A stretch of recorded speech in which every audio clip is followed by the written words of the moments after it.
દાહોદ જિલ્લામાં માર્ગ સલામતી માસ 2025નો પ્રારંભ થયો છે।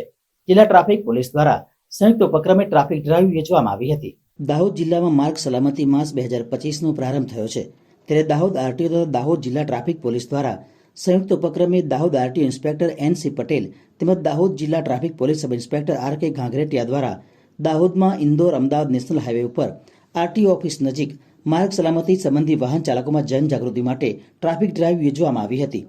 ડ્રાઈવ દરમિયાન હાઈવે ઉપર હેલ્મેટ પહેર્યા વગર બાઇક ચલાવતા બાઇક ચાલકોને તેમજ રોંગ સાઈડ ઉપર વાહન હંકારતા વાહન ચાલકોને દંડ કરવાને બદલે તેમનામાં જાગૃતિ આવે તે માટે ગુલાબનું ફૂલ આપીને ફરજિયાત હેલ્મેટ પહેરવા તથા વાહન રોંગ સાઈડમાં ન હંકારવા સમજાવવામાં આવ્યા હતા। અને દાહોદ જિલ્લા ટ્રાફિક પોલીસ દ્વારા 4 વ્હીલર ગાડીઓના કાચ ઉપર લાગેલી કાળી ફિલ્મો દૂર કરવામાં આવી હતી। લોકો માટે આપણે ચલણ કાપીએ છીએ, એના માટે દંડ કરીએ છીએ, પણ આજે એ લોકોને ગુલાબનું ફૂલ આપીને સમજાવવામાં આવે છે કે તમારા માટે હેલ્મેટ કેટલું જરૂરી છે ને રોંગ સાઈડ ન આવવું કેટલું જરૂરી છે। મોટાભાગે રોડ પર હેલ્મેટ વગર જ્યારે લોકો મુસાફરી કરતા હોય ત્યારે અકસ્માતના સમયે હેડ ઇન્જરી થવાથી લોકોના મૃત્યુ થાય છે।